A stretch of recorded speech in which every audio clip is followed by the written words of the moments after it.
Okay, so today we are going to read um, Abe Lincoln and the Muddy Pig.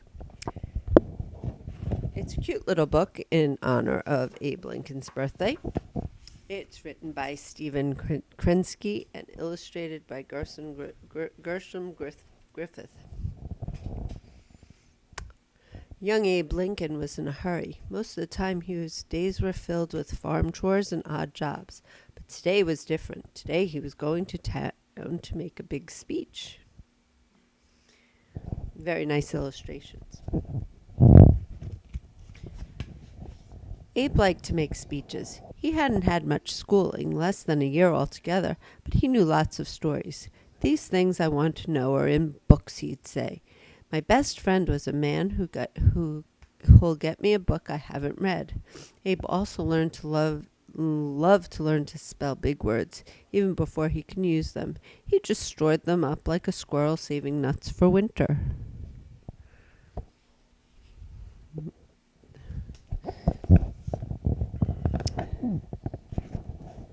Abe got dressed, gave his thick hair a brushing, and straightened up his full height of 6 feet 4 inches in his stocking feet.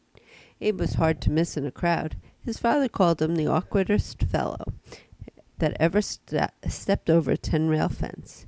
Abe patted the sleeve of his new suit, the first one he had ever owned.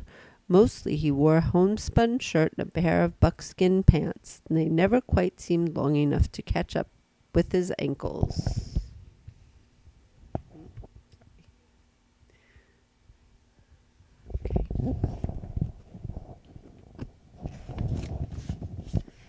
Abe had paid for the suit, splitting hundreds of wooden fence rails.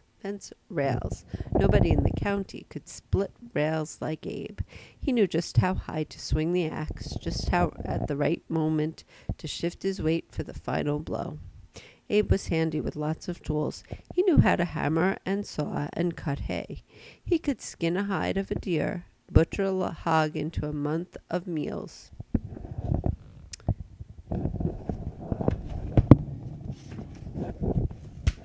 But none of that was on his mind as he started out for town. He had a speech to think about. Abe's long strides covered the ground quickly. 5 or 10 miles was nothing more than a good stroll for him.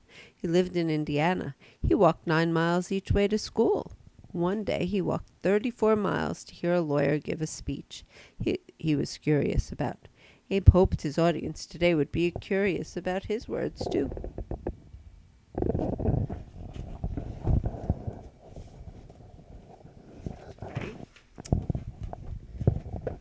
As Abe came over the hill, he saw a pig rolling in the mud. The pig was grunting and snorting up a storm.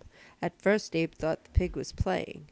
"You're having a fine time for yourself," he said. But then he watched more closely and realized the pig was struggling. "I do believe you're stuck," Abe said. The pig snorted and wiggled some more.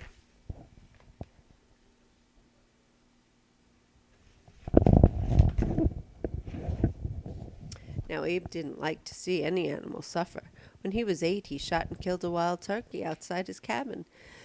Seeing the dead bird had left a funny feeling in his stomach. After that, he gave up hunting. He always spoke right up for anyone who was cruel to animals, even just stepping on an ant. He was a kind man. Of course, nobody was planning to step on a pig, and its life wasn't in danger either. It just was scared and alone. "I'm sorry, young pig," said Abe, "but I cannot come to your rescue. I'm wearing my new speech. I have to give a speech in less than an hour."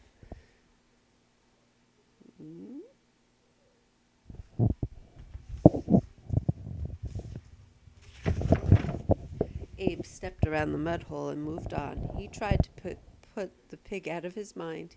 His speech was what mattered. He thought all about the people who were coming to listen to him. "Keep thinking about that speech," he told himself. But it did no good. His thoughts kept returning to that poor little pig. I don't know if you're getting to see the whole picture.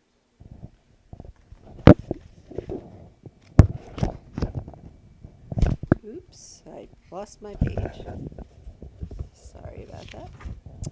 Finally, Abe stopped in his tracks. A pig might not be a person, but he still deserved help. Abe sighed and returned to the mud hell. The pig was still there. Easy, said Abe. We'll have you out in 2 shakes. Now, Abe was a champion wrestler. Folks reckoned him maybe the best wrestler they had ever seen. But the pig didn't know that. It didn't realize Abe was only trying to help, so he put up a pretty good fight.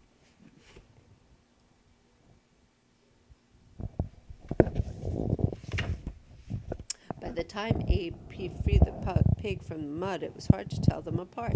Abe looked down at his muddy suit and shook his head. There was no time to go home and change. Besides, he didn't have anything better to wear.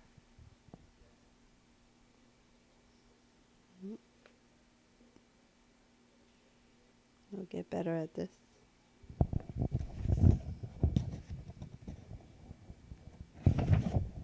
When Abe got to town, he found a crowd gathering. In the past, he had enjoyed standing on a tree stump or a fence to talk to other farmers, but this was more than just a chat among friends. Abe's audience had come to hear him speak about their dreams of the future. They were hoping he could put into words their feelings and ideas that they couldn't quite say for themselves.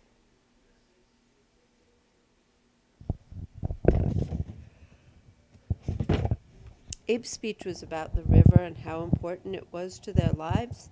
The river provided water, of course, and also power to run the grist and sawmills. But the river was always also the best way of move goods.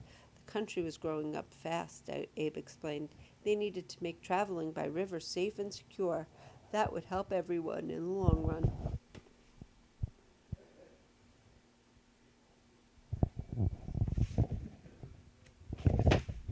When Abe spoke, he didn't shout or make people nervous. He spoke plainly, listing his facts one by one, and then weaving them together to make a point.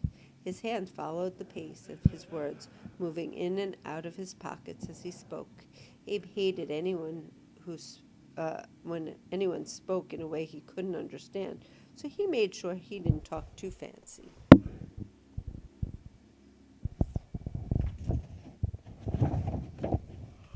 The mud on his suit was still there, but nobody seemed likely to mention it. People cared more about what Abe said than how he looked. People nodded as he spoke and clapped when he was done. The speech had been a great success. Why, even the pig seemed to like it. See the pig over there?